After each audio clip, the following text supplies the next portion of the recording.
So the way that we help athletes get ready is to fundamentally commit to a purpose as opposed to having a performance-based identity. So if your identity is wrapped into how well you do something, which most of us have that, we live in a culture that is obsessed. Unless you've ascended to nirvana where you're completely evolved. Yeah, that's right. Yeah. And a step towards that is purpose. And so what you just described is doing some box breathing. Cool. That's a little bit of a down regulation to take some of the edge off, it's a good tool. The second is like re-anchor to purpose. What am I here for? And if you have a big purpose that is compelling, like you've got, some children, right? 2 children, is that if one of them were in front of a bus oncoming and like it's real danger, I would imagine you do whatever it takes. You'd run into the street. No you doubt. do whatever. So the purpose is very clear in that because you want to be a provider, you want to create safety. Okay, so you do whatever it takes. The greats, the historical greats, their purpose is so big and real, just like saving or protecting your child, that they'll do whatever it takes. They go into rooms and it's not about them. It honestly is not about them. It's about sharing a message. It's about enrolling, connecting with other people to maybe support the purpose of which their identity is not wrapped in it. And those are the people that I've loved studying and being around, ones that are like honestly connected to a purpose that is bigger than them. Yeah. One of the things in the book you mentioned, most of us have a distorted sense of significance. Yeah. Which is essentially what I just shared in different words. Where does that come from, this distortion? In other words, like when we're a kid, we take everything personally because the brain is still forming. The hemispheres are basically on drugs before 7. But what are we missing from a developmental standpoint as adults? Like, what did we not get in order to have that maturation process where we don't feel that we're so significant and we care so much about what others think? We're obsessed with performance. And so early on, we are force ranked, stacked grades, compared to other kids on the sport team or the music, whatever. And so it makes perfect sense that in an obsession, a cultural obsession with performance, that we would have a performance-based identity. And so the performance-based identity is problematic in a lot of ways. It could propel you to be anxious enough, compulsion enough, neurotic enough to become very good at something. And so that's kind of the mix that most of us are, experiencing. And it's not until we examine that that's the water that we're swimming in do we able to decouple what I do from who I am. And so what we're missing is an equally powerful track of what is your purpose. And if you when I ask most people, what is your purpose? It's kind of the eyes get big and go, man, I don't know. Like that feels too big. Wait a minute, you're 50 years old. What do you mean? Yeah, I just don't know where to start. That's because we haven't introduced that at a young age on how to think about purpose, but we do introduce how to perform, how to get the right grade, how to get into the right school eventually, how to da-da-da-da. So we are on the track of performance, not on the track from an early age on purpose.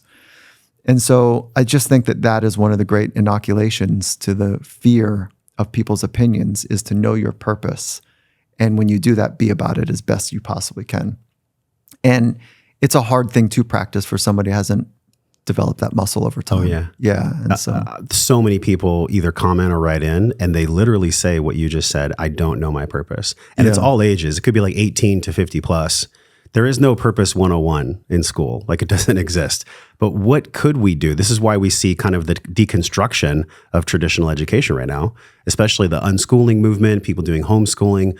Really during the pandemic, that stuff went down where people started to actually like take their kids out of school. And there's got to be a different way for this. Like if you could wave a magic wand, and in some ways you are with the book, teaching people that it's not about performance. It's actually about being really clear of who you are and your purpose. Yeah. Being able to just be comfortably Mike or be comfortably Josh in whatever you're doing and just do that to the best of your ability. Where do we even begin as a society to shift that narrative?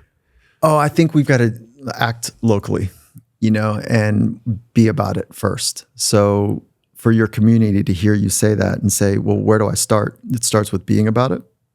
What does that mean? It means you're the pebble in the pond and you create ripples across, your relationships. And what does it mean to be about purpose? It's actually quite simple.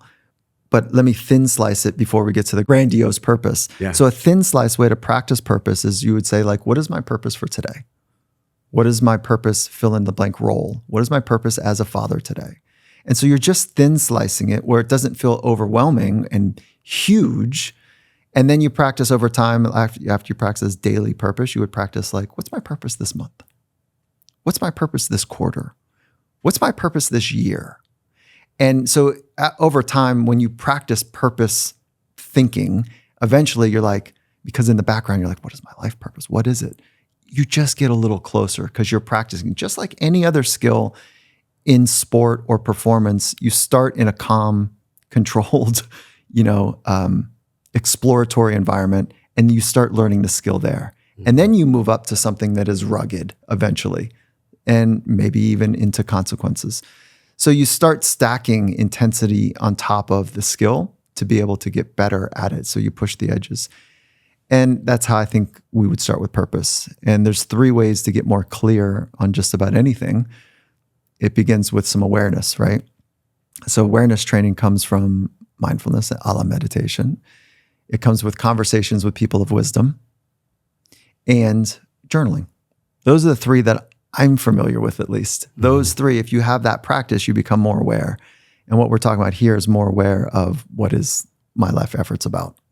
And it sounds so dry and boring, but when you have it, like you end up having this different level of fire about you. They're some of the most powerful people because you can't move them around. They walk into if Dr. King Jr. was here, you know what we'd be talking about? Freedom, civil rights, equality, because his purpose is so real and big. Yeah. It's probably going to out impact where we are with ours. And so, because he's so committed, he's all in about it. So those are the ones that I think are really special. It drove him to exhaustion. He was hospitalized for exhaustion. He was so on purpose. That's right. I mean, that is like, I actually heard once a man would crawl through broken glass naked for his purpose. I agree. Nobody could take away my purpose. Like if for some reason. Is yours clear? Very clear. Yours is clear. Yeah. My purpose is to live life well and to share how I'm doing that with the world. And of course I'm not perfect with it, but I think it's an amalgamation of like the physical, mental, emotional, spiritual self, like and the financial self, the parts of the house we live in. So we live in one body. We have one opportunity. I don't want to waste it. Now it's not an away from, it's definitely, my come from is towards abundance. But in the past, what drove me is kind of what you talk about in the book. It was actually the scarcity of like, I don't want to be like my dad. I don't want to be like my mom. I don't want to be like that. So my intention and my drive was like coming from anger, from woundedness, from hurtness. And now it's like, okay, it's been almost 10 years of podcasting. Like that doesn't work anymore. What works now is actually me living abundance and living life well and sharing that with people. Now, was it crunchy? For sure. Lots of bloody times where I fell down and actually we just released a podcast about how we almost broke up in our relationship because people get to hear this, right? It's not this sexy path. You said it was dry. I think it's very sexy and I think it's very hard at times. It's not dry because if I really go into myself and I figure out who Josh is, then everybody gets to know who Josh is. But if I'm lying or if I'm kind of fabricating who I am, people can smell that. There's an inauthenticity that repels people on some level. And I think the more we can get clear with like not actually having FOPO, be real. Now, am I 100% clear on that? Probably not. I probably deal with stages of that. As you wrote the book, did you find layers of that within yourself? The FOPO of Mike? Oh yeah. Like just because I wrote about it doesn't mean that it's You're not extinguished. Yeah. And so it's still in there. I think the high note is that I wrestle with it less than I did 10 years ago, and I wrestle with it less than I did last week. So there's an arc to whatever it is that you work on. You become a bit more proficient with it, hopefully.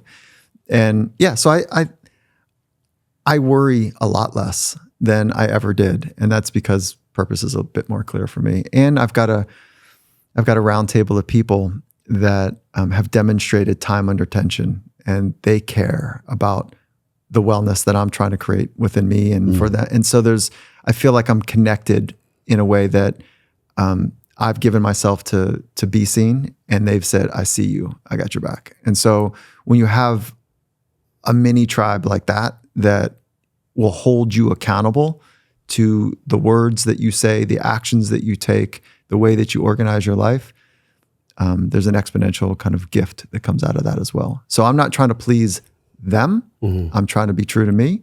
And in return, they're trying to do the same thing. And so that's the 1 + 1 is 3.